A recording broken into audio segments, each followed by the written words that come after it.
नमस्कार, आप देख रहे हैं अमर उजाला, आपके साथ मैं हूं अक्षय अग्रवाल।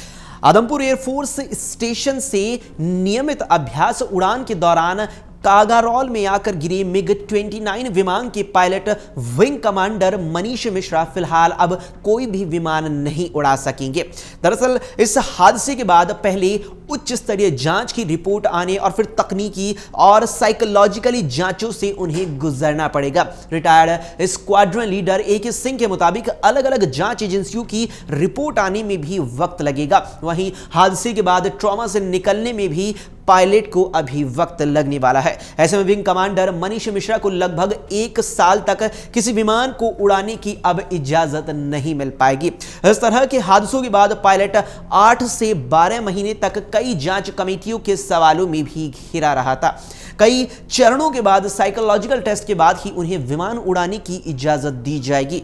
बदायूं के रहने वाले विंग कमांडर मनीष मिश्रा को विमान उड़ाने का 16 साल का अनुभव है। वो 20 दिसंबर 2008 को भारतीय वायुसेना में फ्लाइंग अफसर बने थे। जामनगर एयरबेस पर उनकी पहली तैनाती थी। 3 साल पहले ही वो विंग कमांडर बनाए गए थे। वो लंबे समय से 28वीं स्क्वाड्रन में MiG-29 विमान उड़ा रहे थे, लेकिन 1 साल पहले ही विंग कमांडर मनीष मिश्रा ने 8 अक्टूबर यानी 2023 को प्रयागराज के संगम क्षेत्र में हुए एयर शो में सूर्य किरण विमान से उड़ान भरी थी। MiG-29 हादसे के बाद वो अब अपने परिवार से भी मिल रही हैं। उन्हें मिलिट्री हॉस्पिटल से डिस्चार्ज कर दिया गया। राजस्थान के बाड़मेर के बाद आगरा में MiG-29 विमान के गिरने का मामला संसद की रक्षा समिति की बैठक में रखा जाएगा।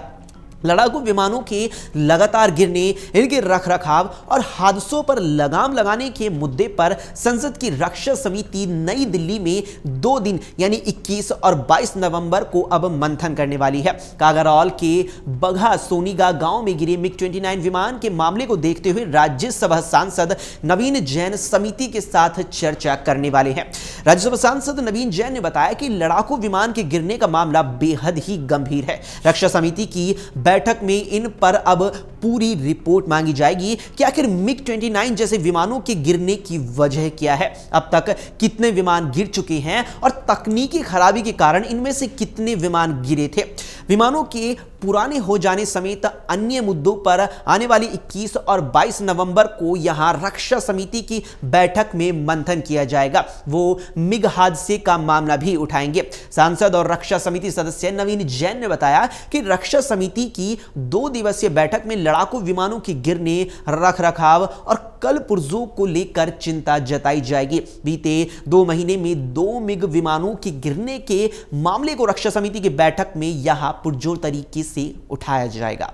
अभी के लिए इतना ही। आप देश और दुनिया की तमाम खबरों के लिए देखते रहें अमर उजाला। अगर आप ये वीडियो YouTube पर देख रहे हैं तो हमारे चैनल को सब्सक्राइब करें और बेल आइकन को दबाना ना भूलें। अगर आप Facebook पर ये वीडियो देख रहे हैं तो हमारे पेज को लाइक करें।